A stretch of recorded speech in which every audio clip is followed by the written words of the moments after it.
ઓડિશાના મયુરભંજ જિલ્લામાં સરકારી આરોગ્ય તંત્રની ઘોર બેદરકારી અને નફટાઈનો એક અત્યંત ચોંકાવનારો કિસ્સો સામે આવ્યો છે, જેણે જાહેર આરોગ્ય અને પર્યાવરણ સુરક્ષા સામે ગંભીર પ્રશ્નો ઊભા કર્યા છે.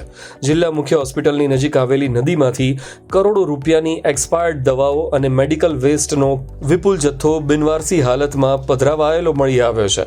નદીના પાણીમાં અને કિનારે તરતી આ સામગ્રીમાં કિંમતી એન્ટીબાયોટિક્સ, સર્જિકલ માસ્ક, સિરિંજ અને ટેસ્ટિંગ કિટ્સ સહિતની અનેક જરૂરી જીવનરક્ષક દવાઓ સામેલ છે. એક તરફ જ્યાં દેશની સરકારી હોસ્પિટલોમાં ગરીબ દર્દીઓ એક ગોળી માટે લાઇનોમાં ઊભા રહે છે, ત્યાં બીજી તરફ આટલી મોટી માત્રામાં દવાઓ ગોડાઉનમાં જ પડી રહીને એક્સપાયર થઈ ગઈ અને બાદમાં તેને છુપાવવા નદીમાં ફેંકી દેવામાં આવી. આ ઘટના સામે આવ્યા બાદ સ્થાનિક નાગરિકો અને પર્યાવરણ પ્રેમીઓમાં ભારે આક્રોશ ફાટી નીકળ્યો છે. નિયમ મુજબ બાયોમેડિકલ વેસ્ટનો વૈજ્ઞાનિક ઢબે નિકાલ કરવાને બદલે કેમિકલયુક્ત અને ઝેરી દવાઓ સીધી નદીમાં પધરાવી દેવાતા જળચર સૃષ્ટિ અને નદીના પાણીનો ઉપયોગ કરતા સ્થાનિક લોકોના સ્વાસ્થ્ય સામે મોટું સંકટ ઊભું થયું છે. આટલી મોટી માત્રામાં દવાઓનો વેસ્ટ થવા પાછળ કોની બેદરકારી છે?